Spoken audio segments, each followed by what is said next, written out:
Hello, friends. My name is Iris Josephina.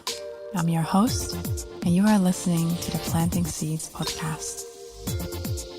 On the Planting Seeds podcast, we explore how we can cultivate a more gentle relationship with our cyclical bodies, the earth, each other, and the world around us through using our senses, science, the subtle, and the sacred.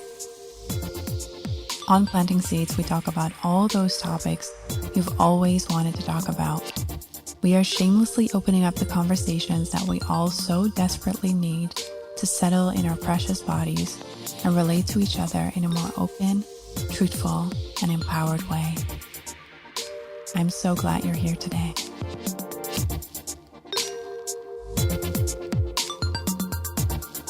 Welcome to another episode of the Planting Seeds podcast. Today, my guest is Bridgit Danner. She has been a licensed acupuncturist since 2004 and a certified functional diagnostic nutrition practitioner since 2015. After losing everything to toxic mold, Bridgit now educates about toxins on how to detoxify with a functional healthcare approach through her online community at bridgitdanner.com. She is also the author of The Ultimate Toxic Mold Recovery Guide, Take Back Your Home, Health and Life, which is available on Amazon. Hey, Bridgit, thank you for coming on to the Planting Seeds podcast. Welcome to the show. I'm excited to be on here. I feel like this is a fun, over the ocean exchange. It's really exciting. So you are specialized in the topic of toxic mold. And I'm just really curious to first go back a little bit and see who you are, what you do, and how you got into this field. Yeah, I mean, probably most of us in the toxic mold field had a personal experience. It's not like I was a little girl hoping I'd specialize in toxic mold someday. But I was already in natural medicine when I got into toxic mold. So I went to acupuncture school, really because I was a young environmentalist. I wanted to make an impact on having less impact on our environment. So I thought natural medicine was a good way to discuss those issues and get people involved. So I went to acupuncture school in New Mexico. And then I moved to Oregon to start my career, which is a very wet place. Lots of rain, lots of damp. I really didn't know anything about mold at the time, but I lived in a few different places there. But when I moved in with my fiance at the time, when I moved into his house, unknown to me, it was moldy. So I was starting a career and starting a family with him and, just kind of doing my thing. But my health wasn't great and it kept declining, just a lot of chronic pain, insomnia, anxiety was increasing, gut issues. So I just kept learning more and more about natural medicine. I was cooking all my own food, making bone broth, doing everything, detoxing my home, at least from chemical stuff. I even stopped dyeing my hair. I was so hardcore. And I would go up and down. I think looking back, I was more up in the summers when, the sun was out and I was outside and I was traveling. The winters were really hard for me. I was almost constantly had a sore throat. I was getting a cold or flu every 2 weeks. So it was just, I was just managing the best I could with diet and, I was learning about functional medicine. And then one fall, I got even worse. I really kind of hit rock bottom. I got strep throat. I needed antibiotics for the first time in many years. I didn't bounce back from that. I was so fatigued. I did a detox. I was doing IV therapy. I was still eating super clean, getting plenty of sleep. And I was just dragging. I was so tired. So I was at a naturopathic college and I was you got to help me figure this out. There's nothing else I can do to be healthy than what I'm doing. So they did some testing for autoimmunity for me. They also asked a really key question, what has anything changed in your environment? And that was really the first time I started to think about my house as a possible source of mold. And I think everybody who's gone through mold has that moment that they remember of being like the first time that it occurred to them. I knew enough about mold to know I didn't want to have it. So my ex-husband was really frankly good about like pursuing it. We got an inspector and we found out we had mold. So I was already practicing acupuncture, kind of diving into functional medicine. But now I was on this personal journey to learn about mold and detox, which never really had been my specialty. I was more into hormones, which is really more your specialty. And so once I kind of came out the other side of that process, I was like, I know I have to be teaching about this stuff. Like, it's been so impactful for me and it's just sort of what I want to talk about. So I slowly just sort of morphed my practice in that direction. And it's been really rewarding because going through toxic mold, as we'll talk about, is like, if you have a bad case of it, it's devastating to your life. So, and it's still a little bit in its infancy that how much we know about it and educate about it. So it's been just really great for me to be able to support the people going through it now. Thank you for sharing that. And it sounds like an intense journey. Like I've lived in some places that had mold. I used to live on the island of Malta, which is an island in the Mediterranean Ocean. And just being at an island by default, it's wet. They only use like this kind of stone that's only available there. It's very porous. They don't insulate their houses. So I lived in a house that had mold and I just had to leave like after 3 months. I was like, no, we are not doing this.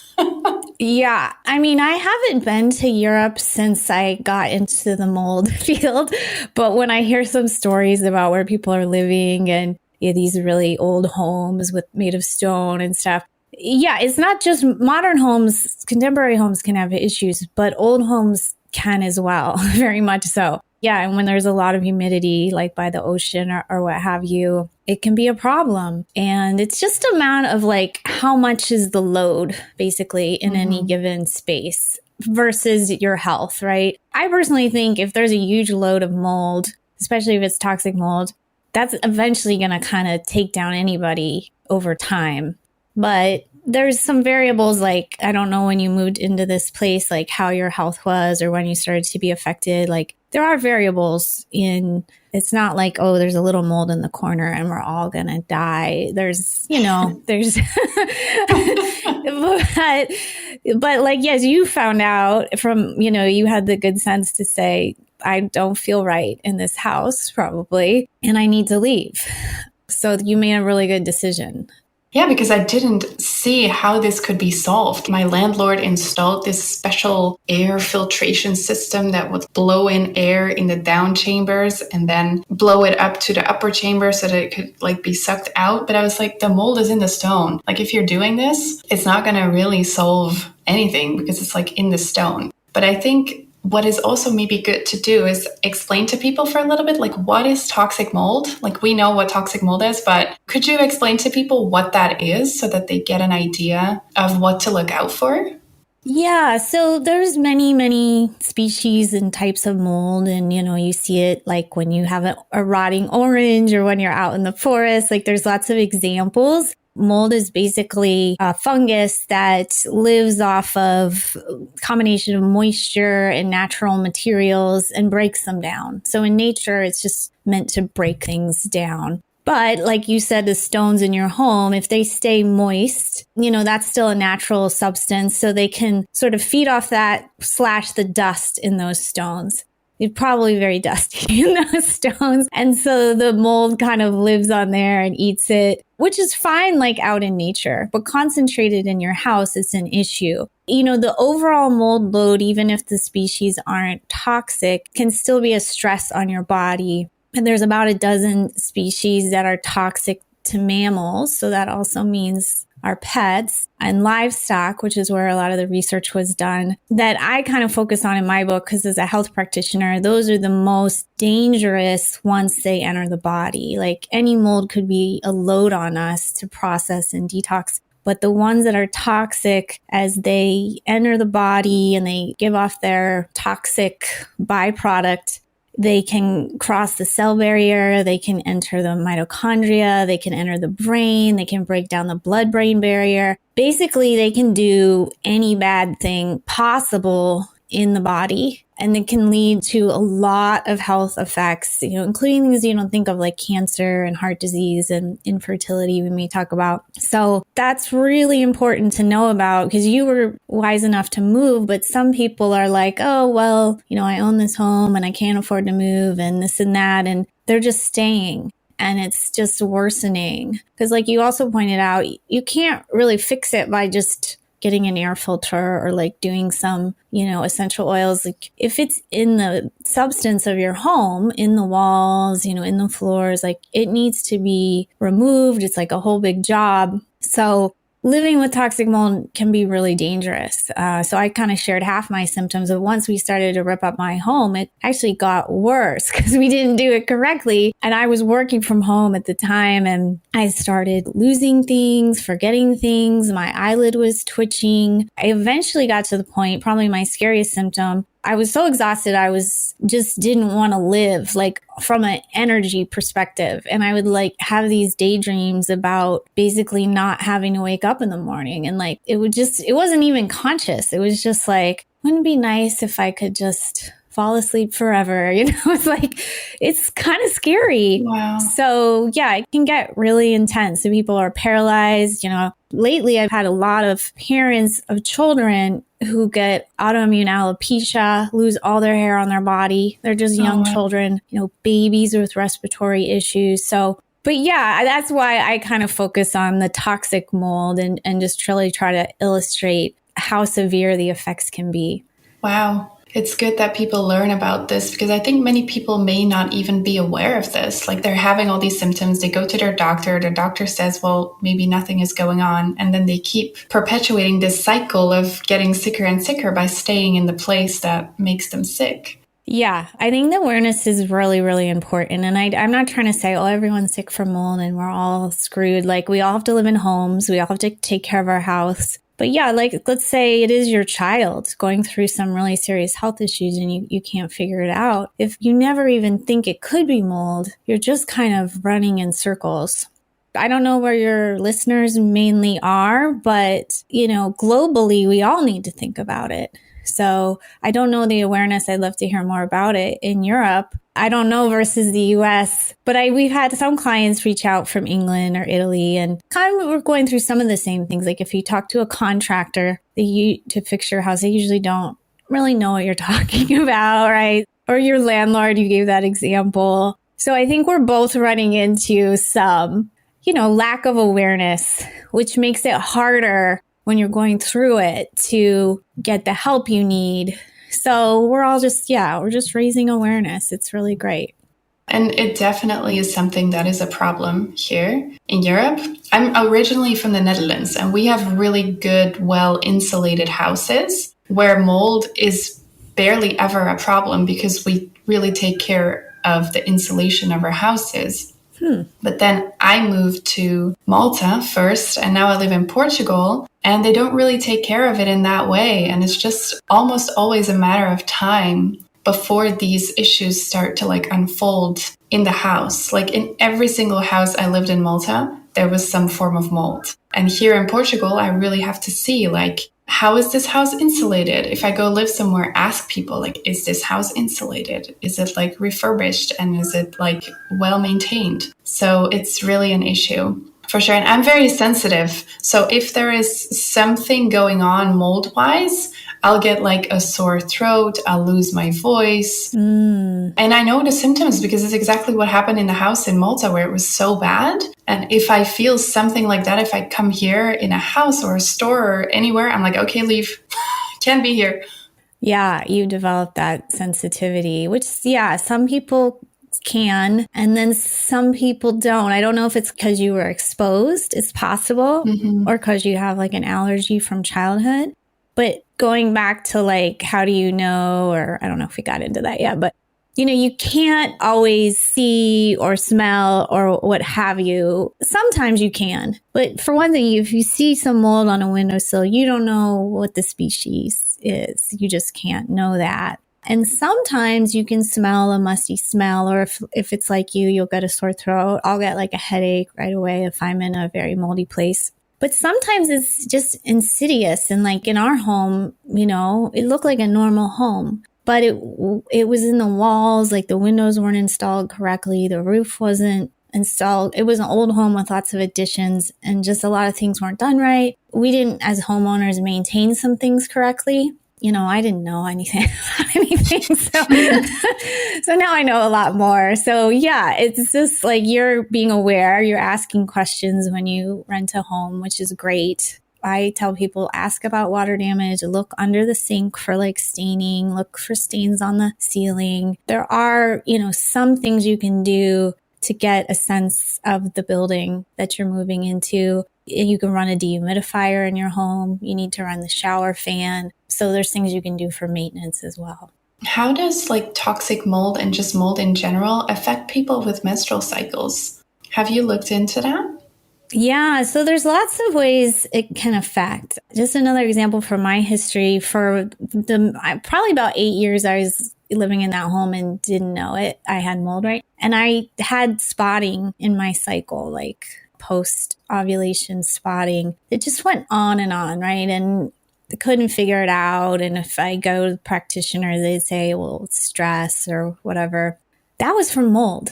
And nobody thinks I'm spotting in my cycle for mold. So one thing it does is it can inflame your hypothalamus pituitary. Oh my God. So if that's inflamed, directly, it can go in there and inflame it. Wow. Yeah, when I found that out, I was like, wow, that's big. That's bad. Yeah, it's real bad.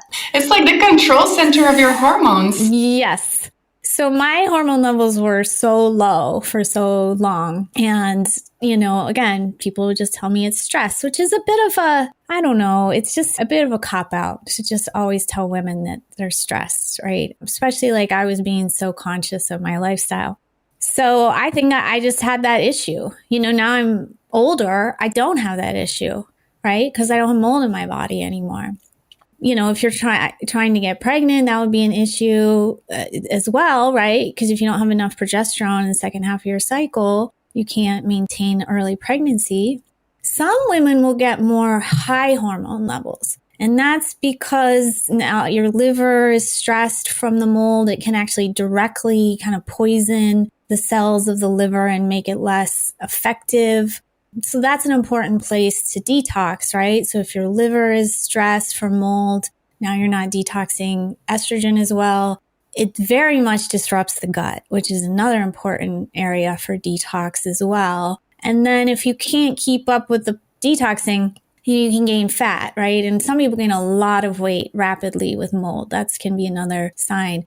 And then that fat tissue is estrogen producing, as you know. So those are just a few of the ways. I think if we went by system, we could tell you a lot of different more ways. Oh, well, another I'll say is for mitochondria. I know this may be a little bit more about women, but for men too, right? If their hypothalamus pituitary is affected, that's going to affect their hormone production. And their mitochondrial is very toxic to your mitochondria, which is for fertility for the egg. That's old mitochondria, so to speak, when that in the early stages of egg development and embryo production. But like later, you need more mitochondria to keep developing the fetus. With men, you need a lot of mitochondria strength in the sperm. And I think that whole system can be disrupted by mold being present, especially if those two people are living in the same home, right?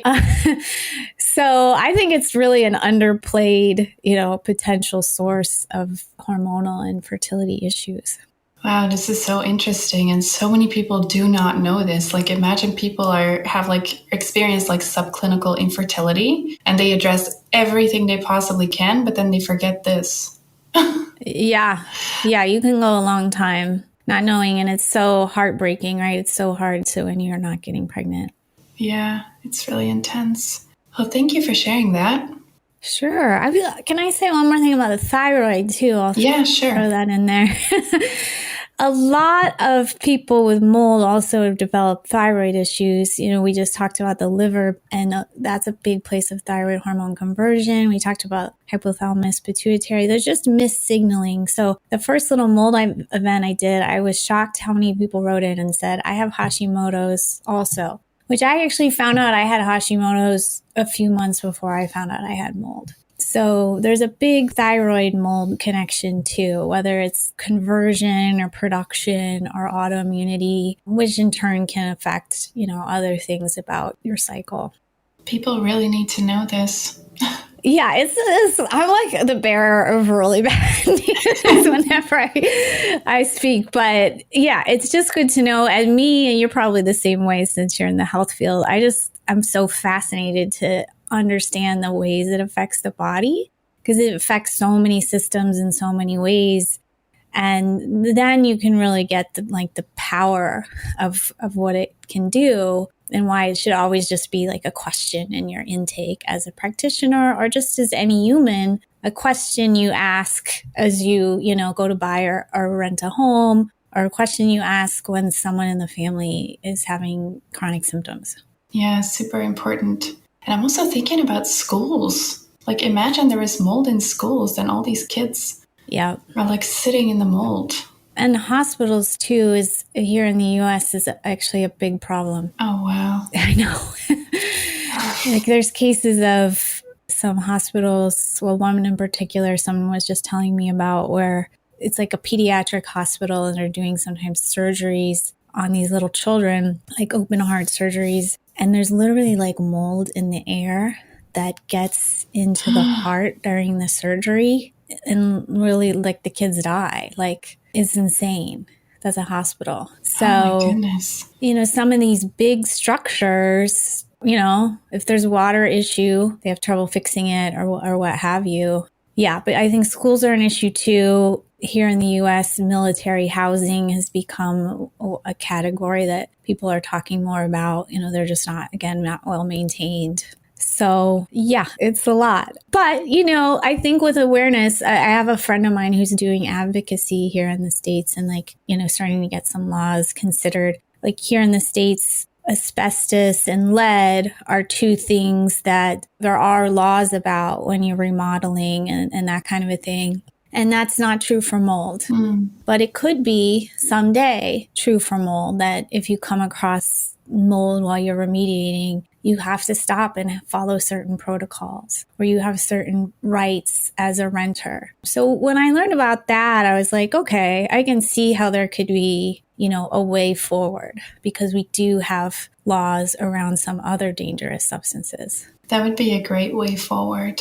So if people want to know if mold is the one thing that sets in motion all the symptoms that they have, like where do you start? Because usually people have all these symptoms, but I'm sure that nobody, except if they work with you, nobody will like firsthand come up with like, oh, this is all to be let down to mold exposure. Yeah. Like, where do people start? And is there any testing that people can do? Because you spoke about testing earlier. So yes, there are tests available. We'll have to chat and see what you guys have available there versus here. But I would say first start with thinking about your health history and where you've lived. Look around where you are living now, look around your workplace, and look for like water staining, little blackness on baseboards, like a literal wetness around like floorboards around a toilet or a bathtub, windowsills that are rotted. Stains on the ceiling, spots that get wet sometimes, gutters that are clogged, pooling water around the home. So there actually is a lot, if you start to educate yourself, you can start to look for. And if you do want to test, at least here in the States, we have some home testing options that you can order or order through a practitioner. We have these sticky plates that will grow mold. So those are a really affordable way, and you can put them in multiple places. You can put them in your car. You can put them in your workplace. So then you can test lots of places. And then there are dust tests that test for two different things. Like one can test for actual mold spores, and or they can test for mycotoxins, which is the toxins that those toxic strains of mold give off. So we have all that testing available. And then you can also get a mold inspector who can come and do some of those things for you. Plus, really their advantage is to look for kind of structural defects or potential sources in a home. So it kind of depends, like, do you rent or you own? What is your budget? The plate tests are cheaper than a dust test, but they have some drawbacks. So luckily there's more and more options for testing, but they're not always perfect, just like testing humans isn't always perfect. And speaking of testing humans, you can also here in the States get a urine test for mycotoxins. And that's a great progress in this field because they're pretty accurate. I mean, occasionally there can be a false negative if you're really just not even able to detox out mold into your urine. But mostly I've only seen one of those ever. So that's great progress. Some people start with the body. Some people start with the home. I don't think there's like a right or wrong way to do it. It's interesting to me that you can do both. Like there is tests for the house and your environment, but then there is also tests for the body. And I really hope that we will just get better at this, that we will have more options available. I'm definitely going to look up what we have available here in Europe. I've never done that except for working with that company that placed the filter in my house. They did like some wall swaps or air tests that they did for mold. But for the rest, I actually have no idea. I will definitely go and look that up.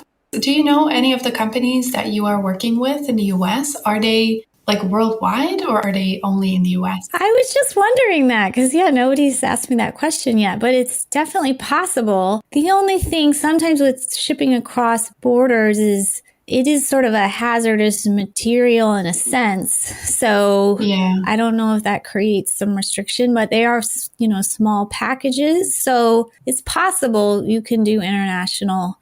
So one company, some friends of mine just started recently I think it's just called Dust Test or the Dust Test. And you can get it for the mold spores and or the mycotoxins, and they'll do a consultation with you. And then there's a company that does the plate testing called Immunolytics that I like. Again, they'll do a consultation with you if you have positive results. So you just put the plates in different places like they tell you to. And if they're growing, you can be like, okay, we have a problem and mail it back and they'll consult with you. So those are just a couple examples. Again, there may be more options for anybody listening where they're at. It's a whole thing. Like, unfortunately, getting through mold, there's a learning curve. Like there's a lot to learn and figure out right when you're not feeling well.